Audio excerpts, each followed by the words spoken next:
Hello friends, welcome back to Nikita food Rasoi. स्वागत आहे तुमचं सगळ्यांचं। चॅनलला सबस्क्राईब केलं नसेल तर नक्की लवकर सबस्क्राईब करा आणि व्हिडिओला नक्की शेवटपर्यंत बघा।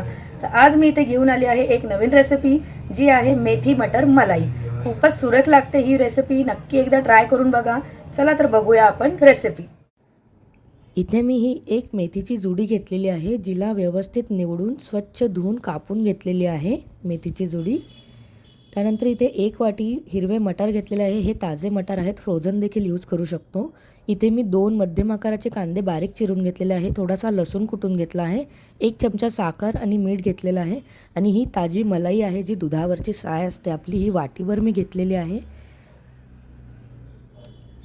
हे आपलं साहित्य आहे। त्यानंतर आपल्याला कढईमध्ये तेल तापवून घ्यायचं आहे। 2 चमचे मी इथे तेल घेतले, त्यामध्ये मी जिरं आणि हिंग टाकून घेतलेलं आहे। जिरं चांगलं आपल्याला तडतडू द्यायचं आहे। सो इथे आपलं जिरं झालेलं आहे। त्यानंतर यामध्ये मी हा लसूण टाकून घेते। लसूणचा चांगला कच्चेपणा आपल्याला काढून घ्यायचा आहे। व्यवस्थित परतून झाला की त्यामध्ये आपल्याला हा कांदा घालून घ्यायचा आहे आणि कांदा चांगला आपल्याला सॉफ्ट करून घ्यायचा आहे, गोल्डन ब्राऊन होईपर्यंत। सो इथे कांदा झालेला आहे। त्यानंतर आपल्याला यात हे मटार घालायचे आहे।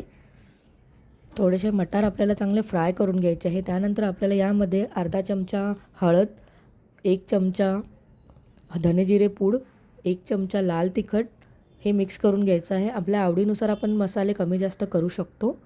मसाले चांगले परतून झाले की आपल्याला यामध्ये मेथी घालून घ्यायची आहे आणि मेथी चांगली आपल्याला ही परतून घ्यायची आहे। सोबतच मी इथे मीठ पण घालून घेते आहे चवीपुरतं। हे चांगलं आपल्याला आता एकजीव करून घ्यायचं आहे व्यवस्थित। त्यानंतर इथे या स्टेजला आपल्याला साखर देखील घालून घ्यायची आहे। साखर ही बॅलन्स करण्यासाठी आपल्याला घालायची आहे मेथीचा कडूपणा। सो आता यामध्ये मी थोडंसं अर्धा वाटी इथे पाणी घालत आहे वाटाणे शिजण्यासाठी। सो पाणी घालून आपल्याला चांगलं एकदा मिक्स करून घ्यायचं आहे याला। सो इथे आता हे मिक्स झालेलं आहे। सो आपल्याला आता इथे हे 15 मिनटं कवर करून चांगलं कुक होऊ द्यायचं आहे लो फ्लेमवर। सो बघू शकता इथे आपले वाटाणे देखील आता कुक झालेले आहे 15 मिनटानंतर आणि भाजीतलं पाणी देखील पूर्णपणे हे रिड्यूस झालेलं आहे। सो इथे आपली भाजी ऑलमोस्ट डन आहे। बघू शकता हे वाटाणे व्यवस्थित आता प्रेस होत आहे। सो इथे आता या स्टेजला मी हे 1 चमचा भरून इथे मलाई घालते। ही माझ्याकडे फ्रोझन मलाई होती, जी तूप करण्यासाठी आपण काढून ठेवतो, ती मी यामध्ये टाकलेली आहे। ही ऑप्शनल आहे, पण टाकली तर खूपच सुरेख लागते। जितकी मलाई आपण यात घालू तितकी भाजी टेस्टी लागते। आणि जी मलाई आपण फ्रेश काढून घेतलेली होती त्यातली मी 2 चमचे यामध्ये घालत आहे आणि अर्धी मी अजून ठेवलेली आहे मलाई।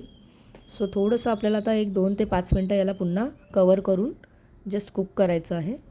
सो इथं 5 मिनटं झालेली आहे। बघू शकता आपल्या मलाईने छान असं तेल रिलीज केलं आहे। आता ही आपली भाजी डन आहे।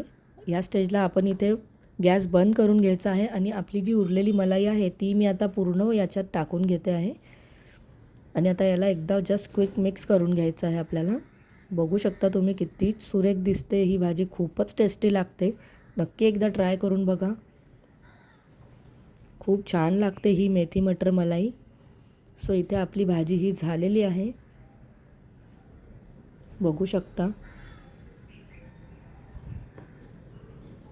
नक्की एकदा ट्राय करून बघा आणि मला कमेंटमध्ये नक्की कळवा की कशी झाली आहे भाजी आपली।